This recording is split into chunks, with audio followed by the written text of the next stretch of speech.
Hi, this is Connor McNamara, the Technology Coordinator here at the Auburn Hills Public Library. And today I'm going to be doing just a quick video tutorial showing you how you can access the library's digital library through Overdrive to get ebooks onto your Kindle. The similar steps will apply if you wanted to just use the Overdrive app or the Libby app on your smartphone, but there's a couple more steps for Kindle, so we're going to look at Kindle specifically today. So we're going to start here on the library's website, and we're going to click on this e-content tab. I'm doing this on a desktop computer. This will work on either a Mac or a Windows computer or laptop, but you can also follow very similar steps on your smartphone or tablet. From the e-content tab, I'm going to go down to Overdrive, and that's going to bring us out to this download destination website. So from here, I'm going to want to sign in to my library's account, so I'm going to click on Sign In. It's going to ask me to select my library. So of course we're the Auburn Hills Public Library, so we're right here at the top. It's going to ask me for my card number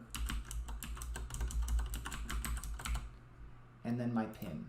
Your PIN number by default is going to be the last 4 digits of the phone number you have on file with the library. So that would have been the one that you gave us when you signed up for your card. If you don't know what your PIN number is, the library can reset it for you.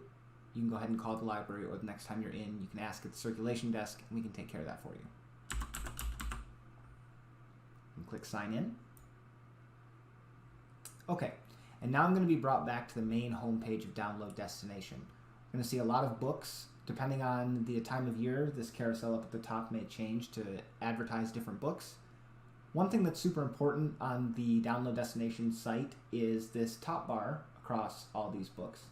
This one here says Available, and so we know that this book is available for us to check out right now. Since we're looking for Kindle books specifically, we're going to click on this Kindle books right up here. This is going to bring us to a filtered search page, which is only going to show us books that are available on Kindle. You can see here along the top that a lot of these books have the waitlist notification. That means that they're currently checked out. If you're still interested in those, you can of course get on the waitlist by clicking on the book and then clicking on Place a Hold. This works exactly the same way as it does in the physical library. You'll be added to a list based on the order that people arrived, and the holds will be filled in the order that they're received. You'll receive an email letting you know when your hold is available. For right now, though, we're going to look for a book that's available. So under the availability filter on the left-hand side of the screen here, I'm going to change from all titles to available now. This is just going to show me stuff that I can read today. Okay, and let's select a random book here. So here I can see a little bit more information about the book. I'm going to click on Borrow. This is a tip that not everybody knows. You can actually change the borrowing limit from the default of 14 days up to a maximum of 21 days for most materials, or down to 7 days if you're planning to read this very quickly. Do note that the library has a limited number of copies available, so if you finish a book early, be kind to your other library patrons and return it. If you require the full loan period in order to read the whole book, it'll be automatically returned for you. There's no late fees to worry about. I'm going to choose to borrow this one for 21 days and click on Borrow. And that's it.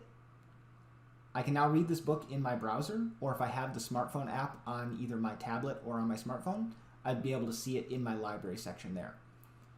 In this case, though, we actually want to read this book with Kindle, so I'm going to click on Read Now with Kindle. This is going to take me off to Amazon's website, which is where my Kindle account is going to be through. So from here, I'm going to need to enter in my email address and password associated with my Amazon account. It's important to use the same Amazon account that you used when you set up your Kindle so that the two are linked. Okay, great. Now on this page, I can see that same book that I was looking at before, when that loan expires. And I've also got this drop-down box here that says Deliver to Connor's Kindle.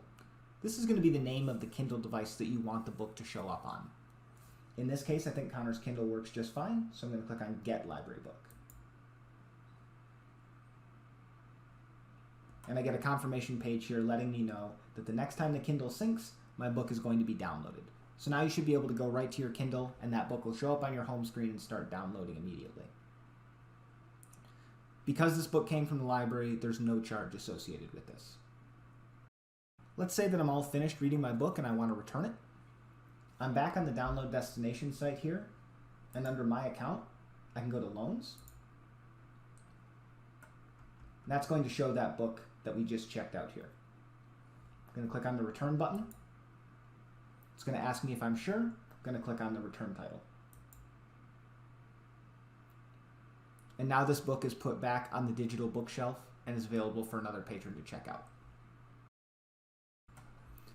And that's all there is to it. Hopefully you found this video tutorial helpful in getting Kindle books onto your Kindle from the digital library through Overdrive. We've got a couple more video tutorials coming for all of our different digital services, so be sure to stay tuned for that. If you have any additional questions, you can always call the library. Our number is right here on the library's website, 248-370-9466.